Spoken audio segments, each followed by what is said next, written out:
मुंबई महापालिकेच्या उपमहापौरांनंतर विधी समितीच्या अध्यक्षा सुद्धा आयुक्त अश्विनी भिडे यांच्यावर नाराज आहेत। मराठी पाट्यांविषयी चर्चा करण्यासाठी 1.5 महिन्यांपासून वेळ मागून सुद्धा वेळ मिळाली नसल्याने नाराजी व्यक्त करण्यात आली आहे। विधी समिती अध्यक्ष दीक्षा कारकर यांनी आयुक्तांची वेळ मागितली होती। दीक्षा कारकर उद्योगमंत्री उदय सामंत यांच्याकडे दाद मागणार आहेत।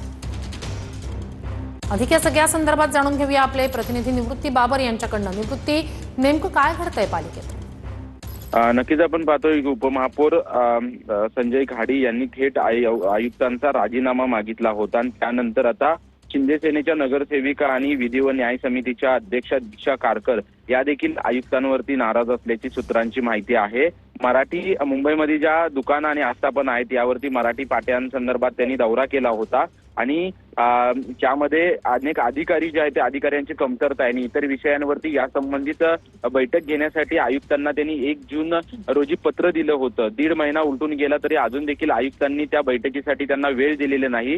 5 दिवसापूर्वीच त्यांनी पुन्हा एकदा स्मरणपत्र पाठवलेलं आहे, मात्र अजून देखील त्यांना वेळ दिलेला नाही। त्यामुळे थेट आता त्या आयुक्तांशी चर्चा न करता उद्योगमंत्री आणि मराठी भाषेचे मंत्री उदय सामंत आहेत यांच्याकडे ते भेटीसाठी वेळ मागणार आहेत आणि राज्य सरकारकडूनच मुंबईमध्ये दुकानं आणि आस्थापनांच्या मराठी पाट्यांसंदर्भात कडक अंमलबजावणी करण्यासंदर्भात आणि जी कर्मचाऱ्यांची कमतरता आहे या संदर्भात बैठकांचं नियोजन करण्याची विनंती जी आहे त्या थेट त्यांच्याकडे करणार आहे। एकीकडे आपण पाहतोय की उपमहापौर संजय घाडी नक्कीच या सगळ्या संदर्भात नेमकं काय घडतंय अपडेट्स घेत राहणार आहोतच।